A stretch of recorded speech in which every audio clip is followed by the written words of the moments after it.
There comes a time in every person's life when everything changes. Not slowly, not gently, but all at once. One moment, life feels normal, familiar. And in the next, it shatters into pieces you never knew existed. That's where my story begins. Not with a dream, not with success, but with a fall. In 2007, I was a young woman full of dreams. I wanted to be an artist, a mother, a traveler, a believer in beauty. Life was colorful, bright, and fast, until one night, everything went dark. A car accident. A moment that lasted only a few seconds, but changed the rest of my life. I woke up in a hospital, surrounded by doctors who wouldn't look me in the eyes. I could feel the silence in the room. It was heavy, almost louder than the machines beeping beside me. And then the words that broke me. You will never walk again. It felt like time stopped. Everything I had ever imagined for my future suddenly disappeared. Dreams of running, of dancing, of holding my child in my arms, all gone. At that moment, I had two choices: to die while living, or to live even while dying. I cried for days. I blamed God, I blamed fate, I blamed everyone, and mostly I blamed myself. Because when tragedy strikes, we don't just lose what we had, we also lose who we thought we were. I was no longer the girl who could walk or dance or move freely. I was now the girl on the wheelchair, and I hated that identity. But then something strange happened. One night, while lying in that hospital bed, unable to move my legs, I realized I could still move something. My thoughts. My mind was still mine. My heart was still beating. And maybe that was enough to start over. I remember whispering to myself, if you can't stand, then rise in another way. That was the beginning of my transformation. Not physical, but spiritual. When I returned home after months in the hospital, life looked different. People pitied me. They said things like, oh, poor girl, such a tragedy. Some even avoided me, as if my pain was contagious. But what hurt most was not what they said. It was how I started to believe them. I started to believe that I was less capable, less beautiful, less worthy. And that's the most dangerous thing tragedy can do. It doesn't just break your body, it breaks your belief in yourself. But then I asked myself a powerful question. What if this accident wasn't the end of my life? What if it was the beginning of my purpose? That single thought shifted everything. I started noticing the little things I'd ignored before. The warmth of sunlight on my face. The laughter of my mother in the kitchen. The strength of my father's eyes, hiding his tears behind a smile. I realized life had taken away my ability to walk, but it had given me something much greater, the ability to see, to truly see life. Before the accident, I lived fast, always chasing what's next. After the accident, I learned to slow down and cherish what's now. You see, sometimes we need to be broken to be opened. We need to fall to finally look up. People often ask me, Muniba, how did you find courage? And I tell them, courage is not something you find in books or in motivational quotes. Courage is born in silence. In the moment when you're alone, scared, and have no one but yourself to depend on. It's in that whisper that says, I'm not done yet. Courage doesn't roar. It whispers softly, try one more time. Every morning, I would wake up and remind myself, if I can't change what happened, I can change how I see. Instead of asking, why me? I began asking, what now? And that question changed my destiny. Slowly, I began to rediscover myself. I picked up my paintbrush again. At first, I couldn't hold it steady. My hands trembled, my body ached. But I kept painting, stroke by stroke. Art became my therapy. Colors became my words when I couldn't speak. Every canvas told a story, not of sadness, but of survival. One day, while painting, I realized something beautiful. The wheelchair didn't confine me. My thoughts did. My body wasn't my limitation. My mindset was. That's when I decided. I will no longer see this wheelchair as a cage. I will see it as my chariot.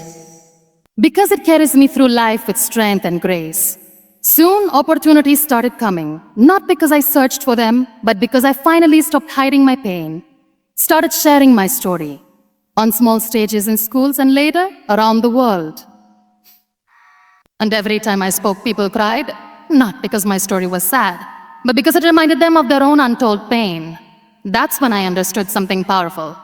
When you share your scars, you give others permission to heal theirs. We all wear masks. We pretend to be strong when we're broken inside. But true strength doesn't come from hiding your pain. It comes from embracing it. One of my favorite quotes says, "Sometimes when you're in a dark place, you think you've been buried. But actually, you've been planted." That's what my accident did. It planted me deep in the soil of pain. And from that darkness, I grew roots of strength I never knew I had. It's ironic. I lost my ability to walk, but I learned how to fly. So to anyone listening to this right now, if you feel broken, if you feel lost, if you feel like life has ended, remember this, it hasn't. You are not finished. You are just being shaped. Your pain is not your punishment, it's your preparation. Because when life takes something away, it's making space for something greater to come. You may not see it today, but one day you'll look back and say, "Oh, that was the moment that made me who I am." Every scar on my body tells a story of survival, a story of faith, a story of faith, a story of a woman who refused to give up. And if my story can remind even one soul that pain can become power, then every tear was worth it. So, don't be afraid of falling, because sometimes the fall is what teaches you to rise. There was a time when I couldn't look at myself in the mirror. Not because I was afraid of what I'd see, but because I no longer recognized the person staring back at me. The face was familiar, yet distant. The smile was missing. The eyes, once filled with dreams, were now filled with questions. Who am I now? I whispered to my reflection. Am I still beautiful? Am I still worthy? And in that silence, I realized something powerful. When life breaks you, the world will look at your scars, but only you can decide whether they define you or refine you. There's a strange thing about pain. It makes you think that you are alone, that no one could ever understand what you're going through. But pain is universal. It's the one language that every soul speaks fluently. Some people hide it behind laughter, some bury it beneath achievements, and some, like me, get under skin. But here's the truth I discovered. Scars are not signs of weakness. They are symbols of survival. Every scar tells a story of a wound that didn't win, that it didn't win. When I looked at the scars on my body, at first I saw ugliness. I saw everything I had lost. But one day, I looked at them differently. And I realized these scars were medals. Proof that I had fought battles most people never could imagine and survived. People often say, time heals everything. Time heals everything, but that's not true. Time doesn't heal. Acceptance does. When you stop running from your pain, when you stop fighting what you can't change, that's when true healing begins. I stopped asking, why me? And started asking, what can this teach me? And you know what? The moment you change the question, life starts to change the answer. Began painting again. Not to escape reality, but to embrace it. Every color I placed on the canvas represented an emotion I could no longer put into words. Red for anger, blue for peace, yellow for hope, and white for surrender. Each stroke whispered, I'm still here. And as I painted, I realized something extraordinary. When you pour your pain into your passion, you create something the world can never ignore. That's what art did for me. It didn't just give me a career, it gave me a voice. A way to turn my scars into stories and my wounds into wisdom. One day while I was painting, a little girl came to me and said, Abaji, you're so beautiful. I smiled and said, thank you. But why do you think so? She replied, because you smile like the sun. In that moment, I understood beauty isn't about symmetry or shape or perfection. Beauty is light, and light comes from the inside. I learned that true beauty begins the moment you accept yourself completely, scars and all. You can't love yourself halfway. You can't heal yourself while hating the parts that hurt. You have to embrace every piece, the broken, the bruised, the scared, and the strong. When people saw me in a wheelchair, they saw limitation. When I saw myself in the mirror, I saw possibility. This chair doesn't make me less. It reminds me how strong I am. It's not my weakness, it's my witness. Because it carried me through my worst days and still moves me toward my purpose. We live in a world obsessed with perfection. Filtered photos, perfect bodies, perfect lives. But real beauty is raw. It's messy. It's the kind that doesn't need approval because it already knows its worth. And when you finally stop trying to fit in, you discover how powerful it is to simply be. Sometimes the bravest thing you can do is to look at your scars and say, these are proof that I lived. You see, when you deny your scars, you deny your story.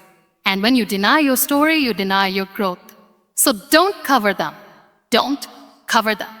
Don't apologize for them. Show them, own them. Because someone out there is waiting to see your scars and realize they're not alone. Once I met a young woman who had survived cancer. She told me she hated looking at her body because it reminded her of the pain. I told her, those scars aren't your pain anymore. They're your power.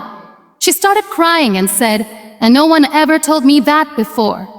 And that's when I realized, we live in a world that celebrates the polished but forgets to honor the survivors. So today I want to tell you, if you're watching this and you feel broken, please know, your brokenness is not the end of your story. It's the most beautiful chapter of it. There is a Japanese art called kintsugi. When a piece of pottery breaks, they don't throw it away. Instead, they fill the cracks with gold, making the broken part the most valuable part of the object. That's exactly what life does to us. It breaks us, not to destroy us, but to rebuild us more beautifully. Your cracks are not your flaws. They are the places where the light enters, So let your golden scars shine. They are the roadmap of your strength. I remembered once someone said to me, don't you miss the old you? And I smiled. Because yes, I do miss her sometimes. The carefree girl who could run, dance, and never think about pain. But then I look at the woman and become resilient, compassionate, fearless. And I realize I wouldn't trade this version of me for anything. Because this version of me has depth. She has purpose. She knows that real strength is not about moving your legs. It's about moving people's hearts. You see, life doesn't give you what you want. It gives you what you need to grow.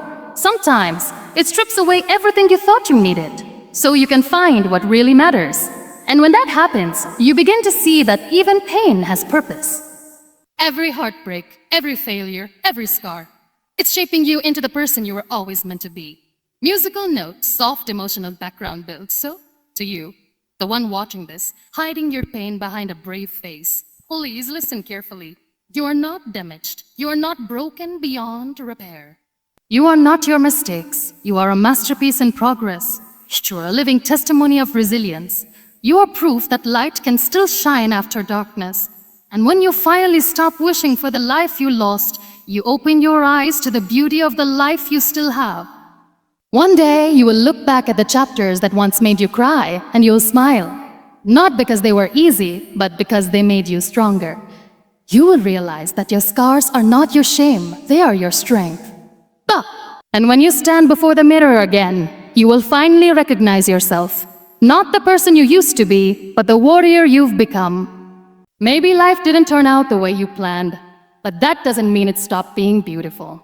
Every scar, every tear, every silent night was shaping you into someone stronger, wiser, and braver than before. So don't hide your pain, don't run from your story. Stand tall, lift your head, and let the world see your light, even if it shines through the cracks. Because one day someone will look at you and say, if they can survive it, so can I. That's how healing spreads. That's how hope is born.